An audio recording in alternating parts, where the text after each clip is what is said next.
Millad Salehivand for Kimura.se, post UFC 144, standing here with the winner Tim Boetsch, who fought Yushin Okami in a tremendous fight.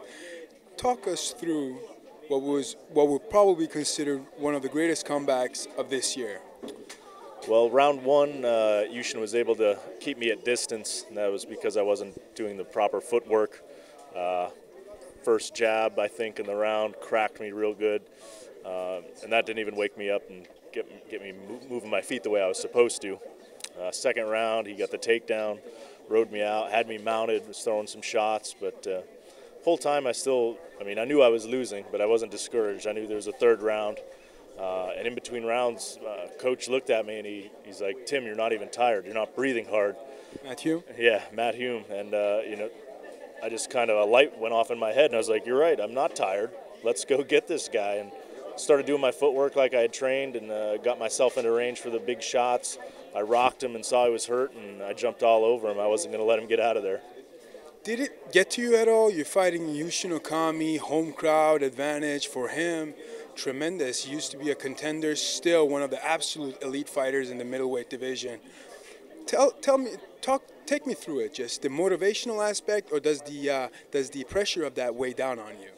For me, it's pure motivation. Coming into a fight like that, I knew I was the underdog. I knew I was the enemy coming to his hometown to fight him. Even at weigh-ins yesterday, everybody was clapping for him, and I think I heard crickets in there when I walked out. It was silence. But to me, that's motivation, and I think I showed that. I had nothing to lose. I went out there and took him out, and I'm just very excited to get the win. And honestly, I felt like I could beat him ever since they called me to take this fight, but I didn't think I'd get beat up for 2 rounds before I took him out. So this is your second stint in the UFC. I remember my eyes opened up when I saw you ragdoll David Heath across the octagon. Yes. Now this is your second stint. What kind of guys do you want to fight after somebody like Yushin Okami, after you beat somebody, a huge name like Yushin Okami? I want whoever's at the top of the ladder. There's a lot of tough opponents at middleweight, but I want the top 5 guys, line them up, and I'm ready to take them out. I've won 3 in a row at middleweight, and I want to go undefeated until I have the belt. And honestly, that's my dream and that's my mission, and I'm not going to be satisfied until I get it. Do you have a specific name in mind to put you on the spot a little bit?